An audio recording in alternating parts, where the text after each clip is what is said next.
Praise the Lord. आप सभी को जय मसीह की फिर और एक बार परमेश्वर के वचन और यीशु मसीह की गवाही के कारण आप लोगों के सामने आने के लिए परमेश्वर ने दिए हुए बड़ी अवसर के लिए मैं परमेश्वर को धन्यवाद करता हूँ। मेरे प्रियो, हम लोग फिर वापस आज प्रकाशित वाक्य के पढ़ाई में जाएंगे। थोड़ा सा आज हम पढ़ेंगे प्रकाशित वाक्य पहला अध्याय, उसका 10वां वचन से लेके आज पढ़ेंगे। पिछले हफ्ता हम लोग प्रकाशित वचन वाक्य उसका 9 तक पढ़े थे। पहला अध्याय 9 तक पढ़े थे। आज 10 से लेकर के कुछ वचन पढ़ेंगे। आप लोग विशेष करके प्रकाशित वाक्य पढ़ना बहुत ज़रूरी है। दिन में कम से कम एक अध्याय अगर आप पढ़ेंगे तो आपके जीवन में बड़ी आशीष हो जाएंगे, क्योंकि ये प्रकाशित वाक्य के पुस्तक में लिखा गया है। ये जो प्रकाशित वाक्य को जो पढ़ेंगे और जो सुनाएंगे और जो उसके आधारित जीवित करेंगे वो व्यक्ति धन्य है। हालेलुया मेरे प्रियो। इसलिए हम लोग आज प्रभु की कृपा के वजह से, प्रभु की कृपा है, कृपा की वजह से एक बार वापस पढ़ेंगे। हम पहले वचन पढ़ेंगे प्रकाशित वाक्य, उसका पहला अध्याय, उसका 10वां वचन। मैं प्रभु के दिन आत्मा में आ गया और अपने पीछे तुरही का सा बड़ा शब्द यह कहते सुना। हालेलुया।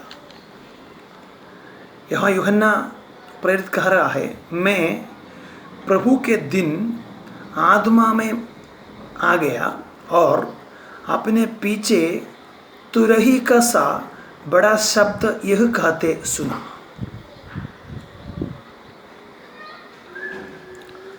यहाँ पे हमें सबसे पहले यह समझना है, ये जो प्रभु का दिन जो कह रहा है वो क्या है। प्रभु का दिन,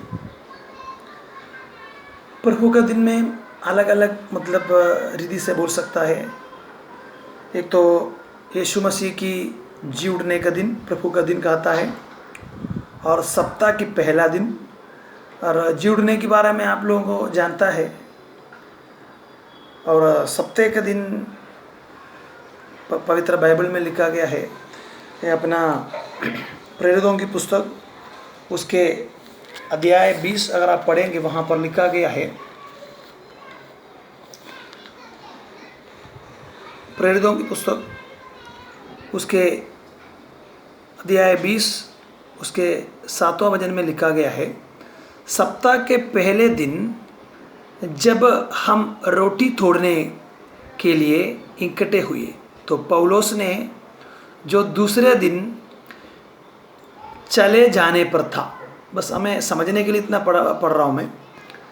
यहाँ पे सप्ताह के दिन, सप्ताह के पहले के दिन मतलब सप्ताह के पहले के दिन, और यीशु मसीह की जी उठने के दिन। और एक हिसाब से बताएंगे, प्रेरितों की पुस्तक पहला अध्याय, दूसरा अध्याय, पहला अध्याय, दूसरा अध्याय हम जब पढ़ेंगे, वहाँ पे हम जानता है न्यू टेस्टमेंट में, नया नियम में, जब परमेश्वर की आत्मा, हॉली स्पिरिट, पवित्र आत्मा पहली बार पवित्र लोगों के ऊपर उतरा हुए दिन।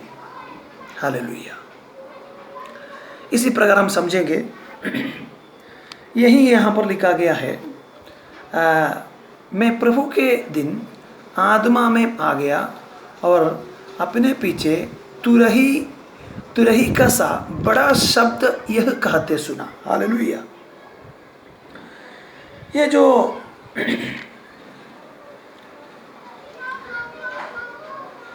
तुरही का सा बड़ा शब्द, मेरे प्रियो, ये क्या होता है? तुरही का सा बड़ा शब्द, यह है परमेश्वर की आवाज़, परमेश्वर के शब्द। हमें अगर यह समझना है, भजन संहिता 29 उसका 4, सैम्स 29 वर्ड्स उसका 4 पढ़ेंगे। वहाँ पर एकदम बराबर वहाँ पर बताया गया है।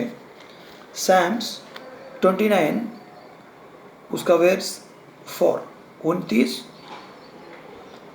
और उसका वचन 4। यहोवा की वाणी शक्तिशाली है, यहोवा की वाणी प्रतामय है। हालेलुया। यहाँ क्या लिखा है?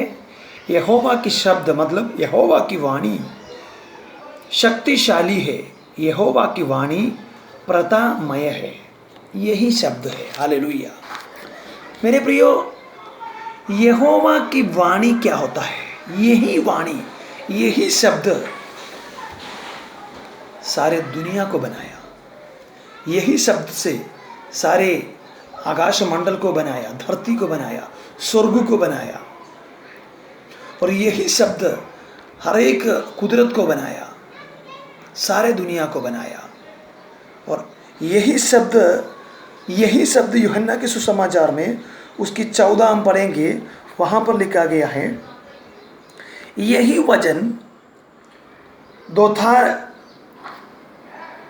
वचन देहधारी हुआ, अनुग्रह और सच्चाई से परिपूर्ण होकर हमारे बीच में ठहरा गया। यही वचन कुंवारी के अंदर, कोकू के अंदर चला गया। यही वचन देहधारी बनकर परमेश्वर के पुत्र के रूप से धरती पर जन्म हुआ। वही वचन, वही आवाज़, वही वचन, वही शब्द, यहाँ वही वचन यहाँ बता रहा है। उसके यूहन्ना के प्रकाशित वाक्यों में लिखा गया है कि मैं प्रभु के दिन आत्मा में आ गया और अपने पीछे तुरही का सा बड़ा शब्द, वही शब्द है जो मनुष्य के रूप से जगत पर जन्म हुए। वो जो शब्द है वही शब्द यहाँ पर यूहन्ना को सुना रहा है। और ये जो वचन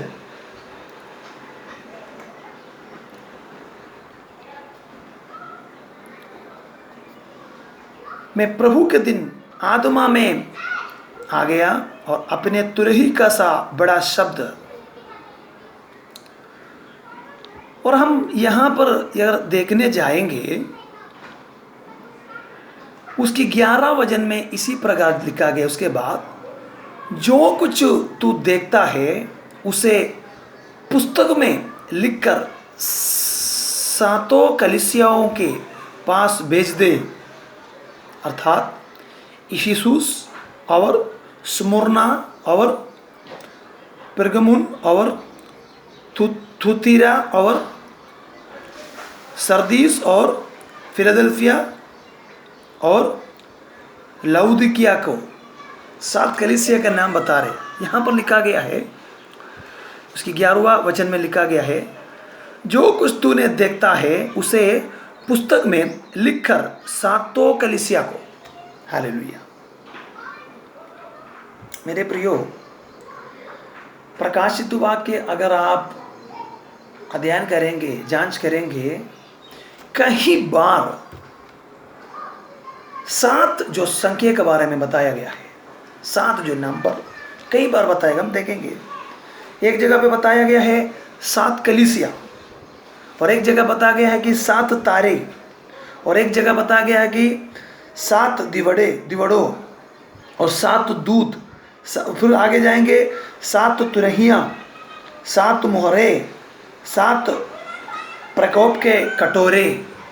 7 ये क्या है? 7 हमें यह समझना है, 7 जो संख्या है ये परमेश्वर की संख्या है, परमेश्वर के एक संख्या है 7। इसके बारे में हम आगे पढ़ेंगे। 7 जो है संख्या, यहाँ लिखा गया है,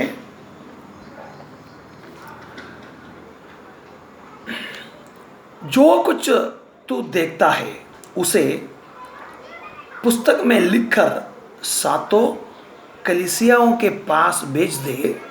अर्थात वो 7 कलीसिया के नाम अब यहाँ बता रहा है। Ephesus, Smyrna, Pergamum, Thyatira, Sardis, Philadelphia, लाउदिकिया।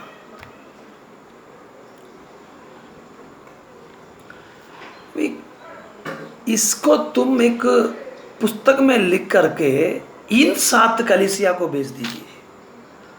तो कई लोगों का, मुझे कई लोग पूछा भी है, कई लोगों के अंदर कुछ सोच विचार आता है, अरे उन जो 7 कलीसिया को जो मैसेज संदेश देता है तो हम लोगों को क्यों बोलते हो? सोच विचार शायद आ सकता है।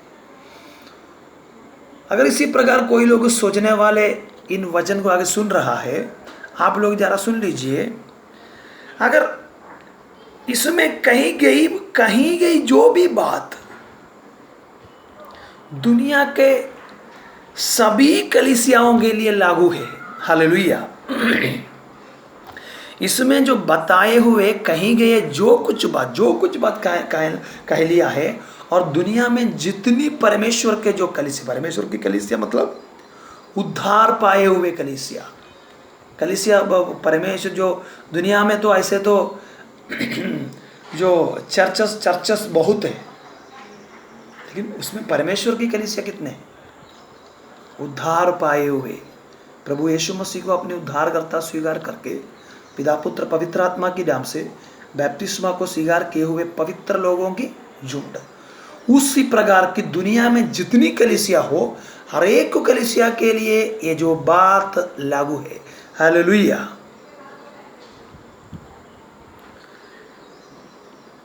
यहाँ पर ये जो 7 कलीसिया के जो नाम लिया है, फिर बता रहे कि सारे दुनिया के हर एक पवित्र कलीसियाओं के लिए ये बात तो लागू है। तो हमें थोड़ा सा एक वचन देखेंगे। दूसरा अध्याय उसकी 7, प्रकाशित वाक्य दूसरा अध्याय उसकी 11, प्रकाशित वाक्य दूसरा अध्याय उसकी 17, दूसरा अध्याय उसकी 29, तीसरा अध्याय उसकी 6, तीसरा अध्याय उसकी 13, तीसरा अध्याय उसकी 22। आप लोग शायद लिखता होगा, लिखेगा तो अच्छा रहेगा। यहाँ पर दूसरा अध्याय की 7 हम पहले पढ़ेंगे। यहाँ पर लिखा है, जिसके कान हो वह सुन ले कि आत्मा कलीसियाओं को से क्या कहता है। जिसके पास कान है वो सुन लीजिए, ये जो बात परमेश्वर की आत्मा कलीसियाओं को जो सुनाते हैं, जिसके पास कान है वो सुन लीजिए। फिर दूसरा के 11 में पढ़ेंगे, स्मुरना के कलीसिया का संदेश जब देता है तो उनको बता रहे, जिसके कान हो वह सुन ले कि आत्मा कलीसियाओं से क्या कहता है। जो जय पाए उसको दूसरी मृत्यु से हानि ना पहुँचेंगे, हालेलुया, हानि ना पहुँचेंगे। जिसकी कान है सुन लो। इसी प्रकार 7 कलीसियाओं से बता रहे। फिर मैं एक बार बता रहा हूँ, प्रकाशित वाक्य दूसरी 7, प्रकाशित वाक्य दूसरा 11, प्रकाशित वाक्य दूसरा 17, प्रकाशित वाक्य दूसरा 29, प्रकाशित वाक्य तीसरा 6, प्रकाशित वाक्य तीसरा अध्याय उसकी 13, तीसरा अध्याय उसकी 22। हालेलुया। 7 कलीसिया को जब संदेश देता है, सभी को बता रहा है, जिसके पास कान हो वह सुन ले कि आत्मा कलीसियाओं से क्या कहता है। मेरे प्रियो, दुनिया में आज जितनी जो उद्धार पाए हुए हर एक कलीसियाओं को इन बात जो है लागू है, हालेलुया। अब उसके बाद प्रकाशित वाक्य उसका पहला अध्याय उसकी 12 वचन जब हम पढ़ेंगे, वह क्या लग रहा है। तब मैंने उस जो मुझसे बोल रहा था देखने के लिए अपनी मुंह फेरा और पीछे घूमकर मैंने सोने के 7 दीवड़े देखी। हालेलुया। यहाँ जो यूहन्ना जो देख रहा है जो देखा है उसके बारे में बता, जो देख लिया उसके बारे में यहाँ लिख रहा है। मेरे प्रियो, प्रकाशित वाक्य पहला अध्याय 12 से लेके 16 वचन तक हम जब पढ़ेंगे, वहाँ पर विशेष करके हमें ये पढ़ना है, यहाँ पर प्रभु यीशु मसीह की वर्णन कर रहा है, उनके शरीर की वर्णन कर रहा है। कैसा कैसा यूहन्ना ने यीशु को देख लिया, उनकी वर्णन कर रहा है। यीशु की सिर से लेकर के पाँव के तलों तक पूरी वर्णन यूहन्ना वहाँ यहाँ पर एकदम मतलब वर्णन कर रहा है। सोने की 7 दिवड़े, ये क्या होता है? सबसे पहले हम देखेंगे, यहाँ लिखा है, अपना मुंह फेरा और पीछे घूमकर मैंने सोने के 7 दिवड़े देखी। हालेलुया। ये 7 दिवड़े क्या है मेरे प्रियो? 7 दिवड़े जो है 7 कलीसिया, 7 दिवड़े, 7 दिया, धात दिवड़े जलते हुए 7 दिवड़े, वो 7 कलीसिया के बारे में बता रहा है। और उसके बाद जो यूहन्ना ने घूमकर जो देखा, सोने के 7 दिवड़े देखा, उसके बाद और उन दिवड़ों के बीच में मनुष्य के पुत्र के सदृश एक पुरुष को देखा। हालेलुया। मैं थोड़ा सा फास्ट कर रहा हूं क्योंकि हमें पूरा पढ़ना है। और उन दिवड़ों के बीच में मनुष्य के पुत्र के सदृश एक पुरुष को देखा, जो पांवों तक का वस्त्र पहना और छाती पर सोने का पड़ुका बांधे हुए था। हालेलुया। यहाँ पर मेरे प्रियो, हमें यह समझना है, प्रभु यीशु मसीह की 2 नाम बता रहा है। 2 नाम, एक मनुष्य की पुत्र, पूरी बाइबल में भी लिखा गया है, एक मनुष्य की पुत्र और दूसरा परमेश्वर की पुत्र। हालेलुया। यीशु मसीह, हमें सबसे पहले कहना है मनुष्य की पुत्र। मेरे प्रियो, यीशु मसीह परिपूर्ण मनुष्य था और वैसे ही पूर्ण परमेश्वर भी था। हालेलुया। यहां लिखा गया है, यीशु मसीह पूर्ण मनुष्य था और परमेश्वर भी था। और वो जो यीशु मसीह आज भी परमेश्वर होके, पूर्ण मनुष्य भी होके, पिता परमेश्वर की दहिना में महायाजक के रूप से, वध किए हुए मेमने के रूप से आपके लिए और मेरे लिए मध्यस्थ कर रहा है। हालेलुया। हमारे लिए, आपके लिए वाद प्रतिवाद, मतलब मध्यस्थ कर रहा है, रिक्वेस्ट कर रहा है पिता परमेश्वर से हमारे पापों की क्षमा के लिए। वध किए हुए मेमने को आगे पढ़ेंगे।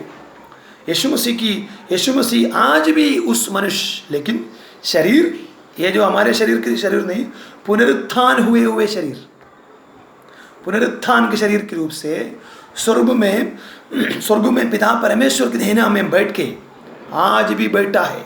हालेलुया। हम पढ़ेंगे पहला तीमुथियुस, उसके 2 अध्याय,